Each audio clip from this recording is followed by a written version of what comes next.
প্রিয় শিক্ষার্থীবৃন্দ, আসসালামু আলাইকুম। আশা করি সকলেই ভালো আছো।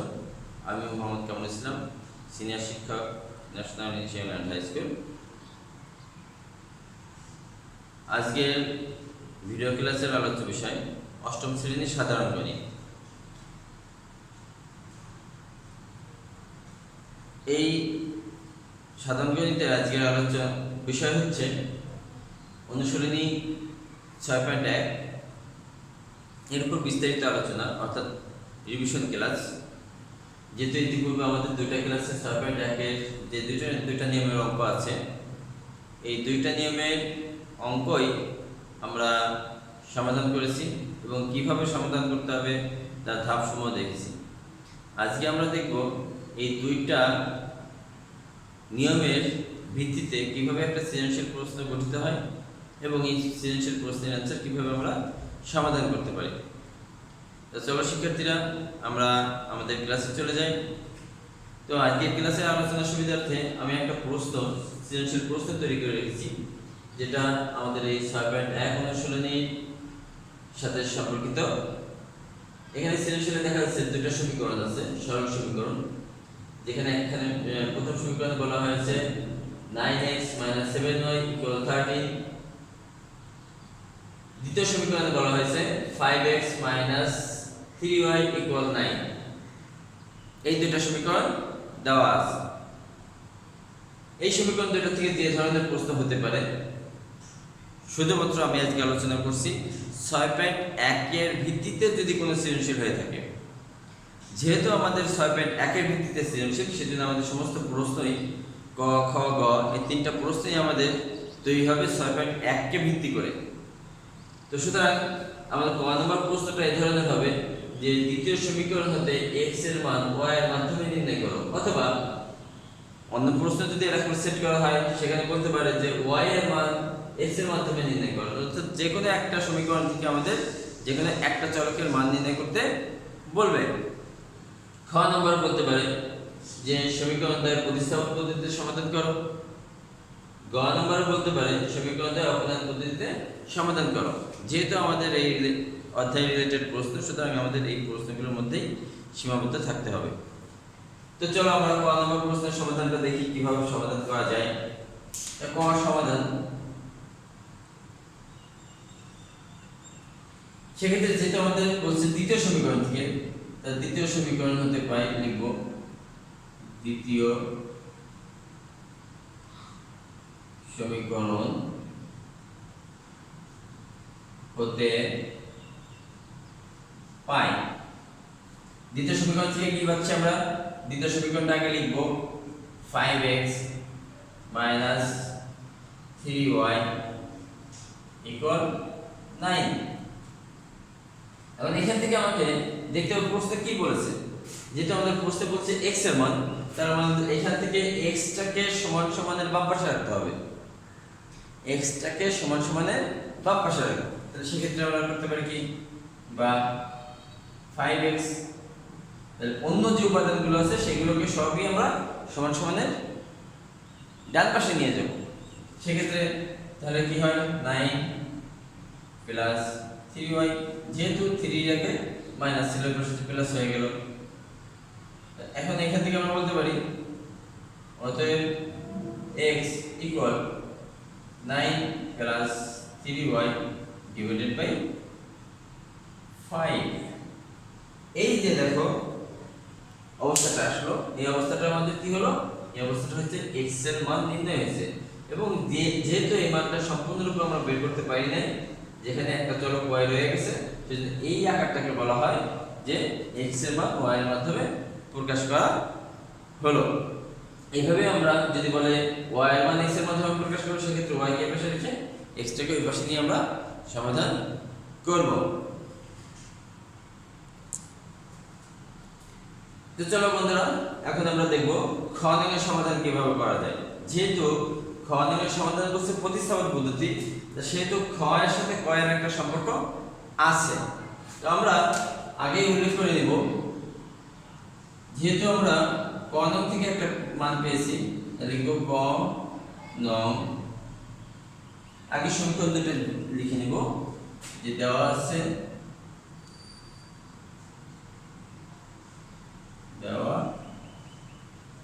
আছে 9x minus 7y equal 13, 5x minus 3y equal 9। এটাকে আমরা দেব 1 নং সমীকরণ, এটাকে দেব আমরা 2 নং সমীকরণ। আর এরপরে লিখব ক নং হতে পাই x equal 9 plus 3y divided by 5 এবং এটাকে দেব আমরা 3 নং সমীকরণ। এইভাবে আমরা আগে আমাদের মানগুলো সমীকরণগুলো তুলে নেব। এখন এই যে x এর মানটা পেলাম, এই মানটা আমরা পেয়েছিলাম হচ্ছে 2 নং সমীকরণ থেকে। যেহেতু আমরা 2 নং সমীকরণ থেকে পেয়েছি, সুতরাং এই মানটা আমরা এখন 1 নং সমীকরণে বসাবো।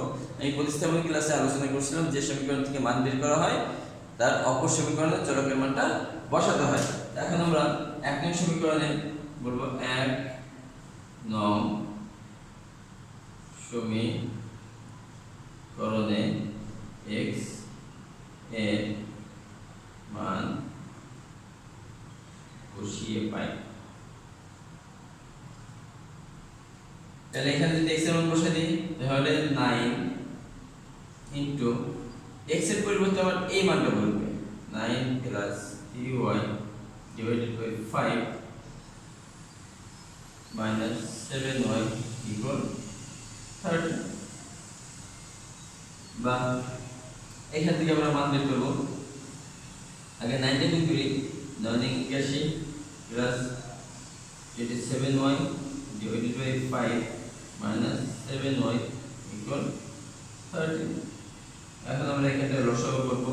লসাগু হয় 5, উপরে যা ছিল সেটাই থেকে যায়, কারণ এখানে আমাদের হর এবং লসাগু সমান।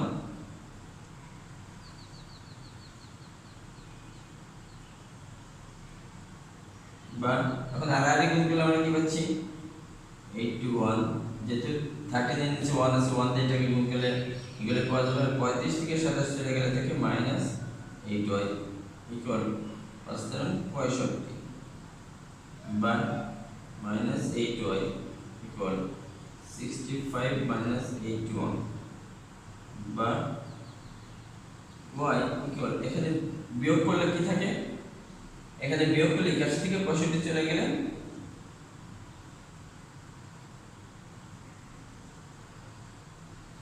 16 থাকে, মাইনাস 16 ডিভাইডেড বাই মাইনাস 8 লিখতে হবে। অতএব y ইকুয়াল 2।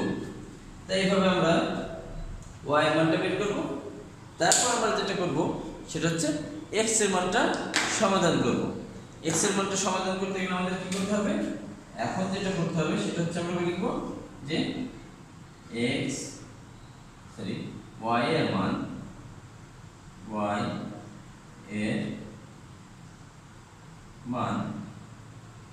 এই y এর মানটা এখন আমরা এই 3 নং সমীকরণে বসাবো।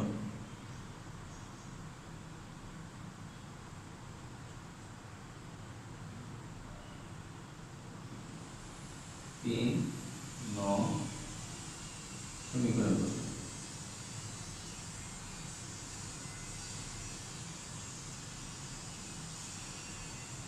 y এর মান যদি আমরা এখন 3 নং সমীকরণে বসাই তাহলে সেক্ষেত্রে কি পাচ্ছি, x equal 9 plus 3 into 2 divided by 5, তাহলে 9 plus 6 divided by 5 equal 15 by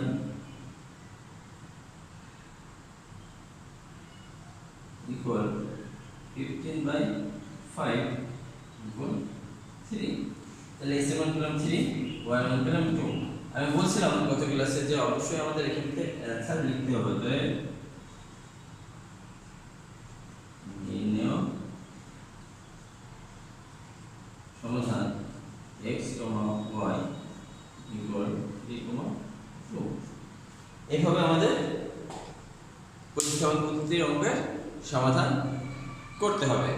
তা আশা করি তোমরা এই প্রশ্নটা এবং অঙ্কটা দুটোই বুঝতে পেরেছো।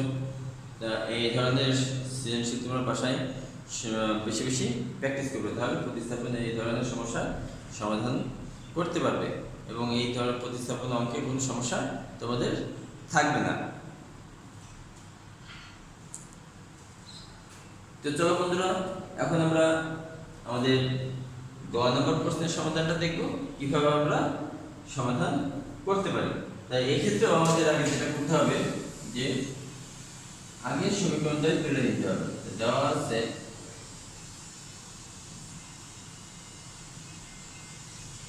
আছে আমরা এই সমীকরণটা তুলে দেব। কি আছে? 9x - 7y = 13 আর 5x - 3y = 9। একইভাবে আমরা এটাকে এক নং সমীকরণ দেব এবং এটাকে দুই নং সমীকরণ দেব। তা এর আগের ক্লাসে আমরা অপনয়ন পদ্ধতির অঙ্ক যখন শিখেছিলাম তখন বলেছিলাম যে এরকম দুইটা সমীকরণ, সরল সমীকরণের যে কোনো একটা চলককে আমরা সমান বানাবো। এই কোনটাকে সমান বানাবো সেটা হচ্ছে আমাদের ইচ্ছা, যে অঙ্কটা করবে তার ইচ্ছা। সুতরাং আমরা এখানে ওয়াইটাকে সমান বানাবো।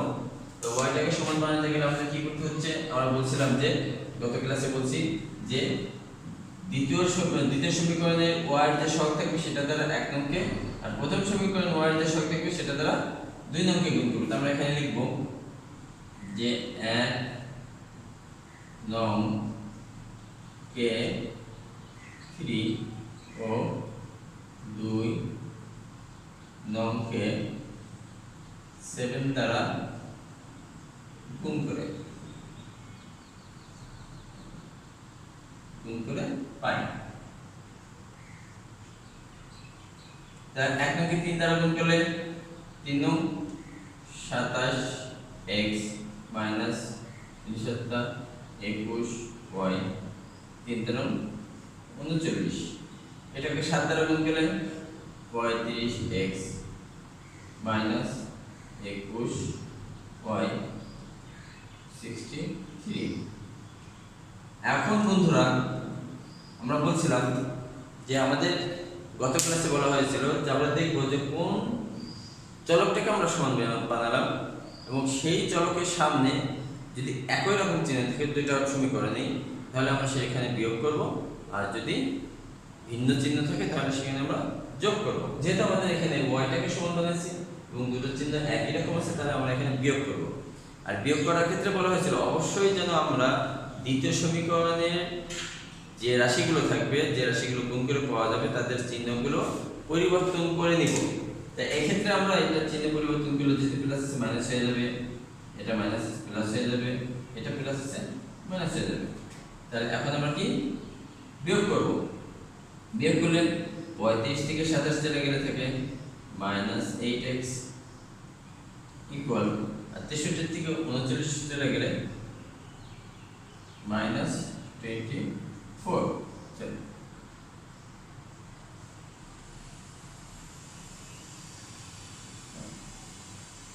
তো আমরা এখন এখান থেকে বা x equal -24 divided by -8 equal 3।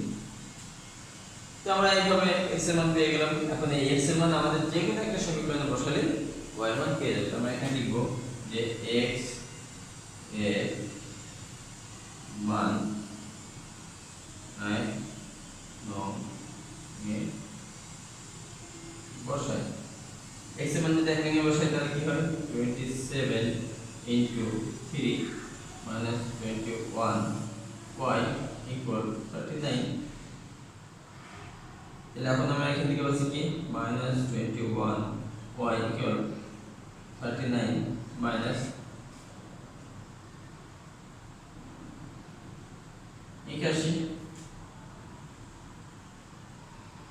বা y ইকুয়াল, এখানে বিয়োগ করলে থাকে -42 আর এইখানটায় গুণ আকারে ছিল যে বেশি ভাগ হয়ে গেল 21, আর 21টা 42 ভাগ করলে হতে y ইকুয়াল পাওয়া গেল 2। তার মানে এখানে x এর মান পেয়ে গেছি, y এর মান পেয়ে গেছি। এইভাবে আমরা সমাধান বের করব এবং লিখব। অবশ্যই সমাধানের এই লাইনটা লিখতে হবে, নির্ণয় সমাধান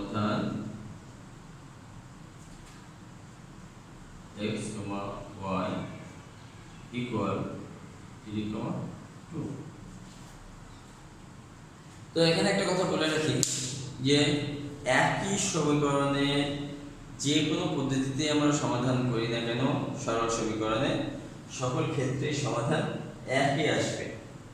তো এই ছিল বন্ধুরা আমাদের অপনয়ন পদ্ধতিতে সমাধান করার কৌশল। তো আশা করি তোমরা এখান থেকে উপকৃত হবে, বাসায় বেশি বেশি প্র্যাকটিস করবে এবং তোমাদের যেহেতু সামনে পরীক্ষা আছে এই সৃজনশীলটা তোমরা বারবার অনুশীলন করবে। যারা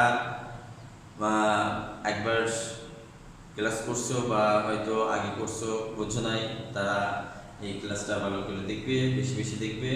আর দেখার জন্য আমি এখানে আমার চ্যানেলের একটা লিংক দিয়ে দিছি।